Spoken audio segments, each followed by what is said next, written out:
What up, S.I.B.R family? Welcome to the second annual S.I.B.R quarterback rankings. That's right, this is the best, the most honest, and the one and only unbiased quarterback ranking in the world.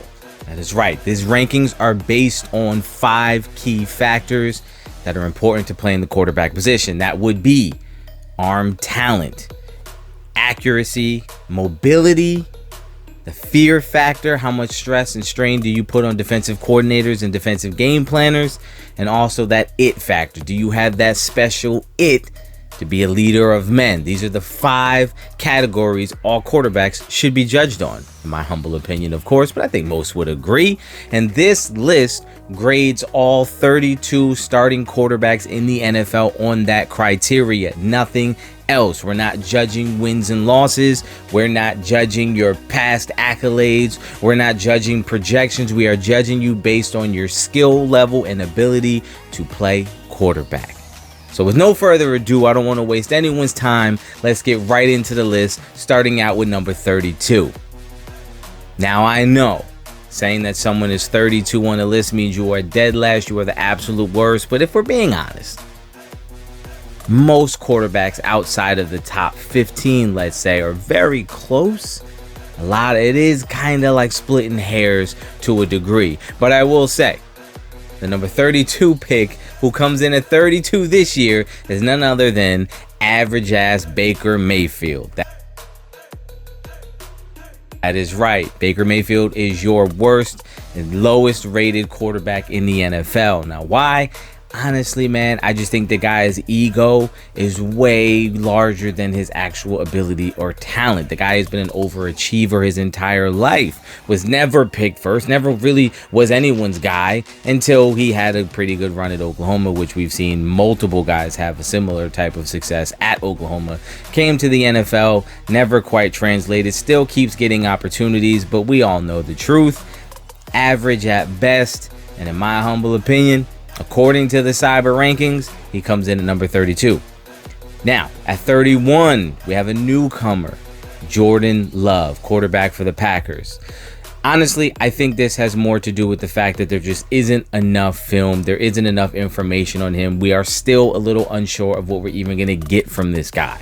But if you're talking about talent, he does have talent. He does possess the ability. I personally would have put him higher on this list. There are guys that are higher on this list that I personally would have put lower than him. I would have raised him up a bit. But again, this isn't my opinion. This is the unbiased grading system. So Jordan Love is the guy who I expect next year will 100% be higher on this list after getting a full season under his belt and showing his full capability.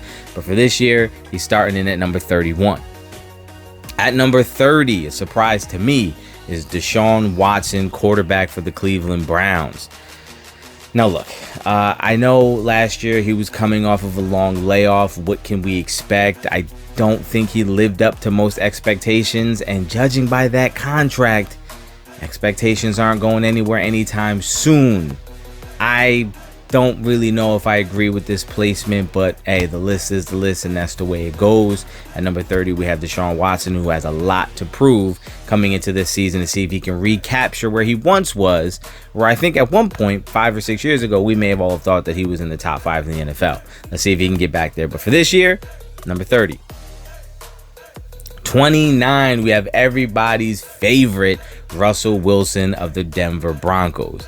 Now, I don't know what happened to Russell Wilson. I don't know if he truly fell off a cliff, lost his skills, if he got focused on the wrong things and kind of put football to the back burner. I honestly have no idea. But the truth is, he was terrible last year. Garbage. But again, we are not grading these players on wins, losses. We're grading them on their ability. I did see a drop in accuracy from him. I did see his arm strength seem to not be quite what it was, and he got dinged some points from last year. This year, he comes in At 29, I think he has a lot to prove, and with Sean Payton now coaching him, I do expect him to have a bounce back year. I'm not on board, even though he's ranked 29 on this list. I am not on board with the talk of he is done, he is washed, he is garbage. I don't believe any of that. I fully expect him to have a much better year this year than last year, and next year raise up on this list. But for now, Russell Wilson sits at 29. At 28, one of the biggest surprises for me after doing the grading was that at 28, we have Kirk Cousins, a guy who I like a lot. I like Kirk Cousins. As a Cowboys fan, you've heard me say on multiple occasions, I would probably take Kirk Cousins over Dak Prescott. I would. I think the guy gets unfairly criticized, and I think he's way better than he ever gets credit for, or way better than he is appreciated. He deserves a lot more credit. So coming in at 28 was a shock to me, but based on the film, based on the year he had, that's where he sits. And quarterback, I know, revamped his image and everybody loves him, and I loved him too. Seemed like a great guy, just a regular old dude. But regular old dudes don't get high on the list. Drops in at 28. At 27, another unknown, but a guy who did show some potential in coming out of the draft last year, had a lot of skills. Talking about Sam Howell of the Washington Commanders. I think, again, this is a guy who we don't have a lot of information on, but when you just look at what he was able to do in just a couple appearances last year, the guy looked like he might have something. It looks like he's got the mobility, he's got some arm talent, he's got a lot of weapons in Washington. I expect him to have a pretty good year. But as of right now, there's not enough information to put him any higher on this list, but the excitement, the energy, and the talent is undeniable. He could make some noise this year. He could, and move up the list next year. But for this year, we got Sam Howell sitting firmly at 27. At 26, we have Gino Smith, a guy who no one expected to have any production last year, and he came out and surprised some people. He came out and played well. This is a guy who, in my opinion, in my mind, always could do exactly what he did last year, because when you look at it as a totality, it's not overly impressive. It's just better than what you were expecting. But he has a pretty good arm. He has pretty good accuracy. He's got solid mobility. I don't really think he causes defenses to lose any sleep worrying about how they're going to defend him. But he does have somewhat of an it factor. Those guys did seem to really rally behind him and believe in him for whatever reason. I got to give him bonus points for that. And so coming in at 26 is Gino Smith. Coming in at 25, I have Tua Taga. That's right. I am not high on this guy. I don't understand what the love affair is about. This is a guy who was underperforming in most people's thoughts and opinions until they got, Cheetah and they got some other weapons and they surround him with a bunch, and now he was productive and everyone was like, oh, look how great he is. Again, if you know me, you know. If you didn't do it without the talent, when you get the talent, I can't all of a sudden give you credit because clearly you improved when you got the talent, correct? It takes a village. I understand it's ultimate team sport. But Tua is a guy who has injury troubles and is one hit away from being done forever. It's a guy that I can't put a lot of stock in. I think his arm is okay. I don't think it's great. I don't think it's above average. I don't think it's anything to sneeze about. I don't think teams are really concerned about how to defend him. I think the idea is blitz him and hope that your coverage can hold up for 2 or 3 seconds in the back end, and then you'll be fine. And as far as it factor, I don't think the team really cares if he's there or not. As far as the players go, I think they feel like we got the skills. We could do whatever, good. The team doesn't fall apart when he's not there is what I'm saying. I don't know. I don't know what the hype is or what the love affair is with Tua, but I'm not on board. And at 25, that sounds about right to me.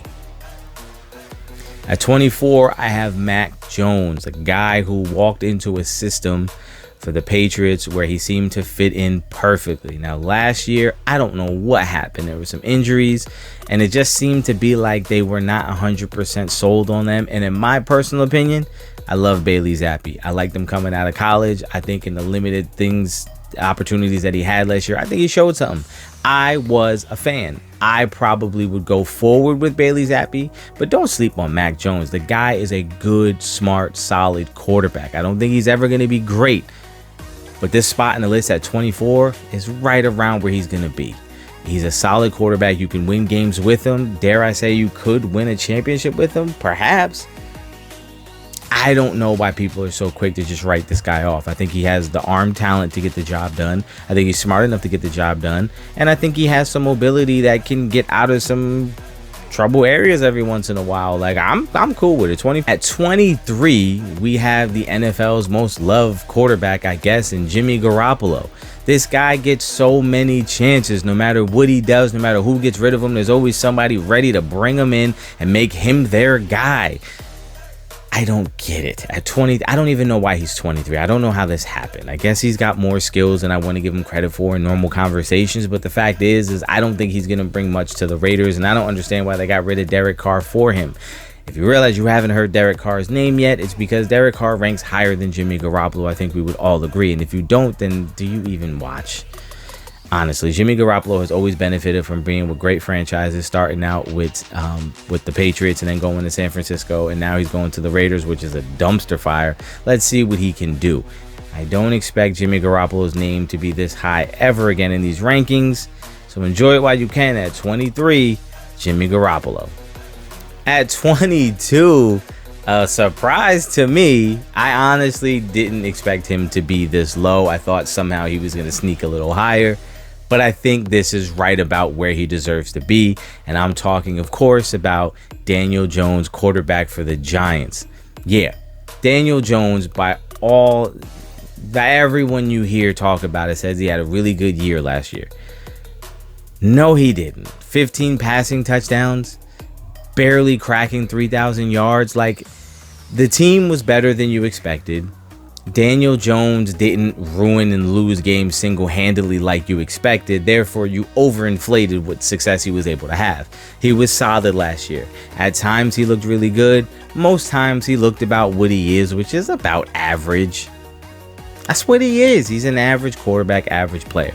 He sits right in the middle for me at 22, and I agree with that. That makes sense to me. Daniel Jones at 22, that's right where he needs to be, and that's the main reason why I was saying when they signed him to the big contract, bad move. You didn't have to. The guy's not a top-tier quarterback. Now you need him to be.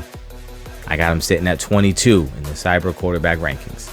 21, I was pleasantly surprised by this player, Desmond Ritter of the Atlanta Falcons.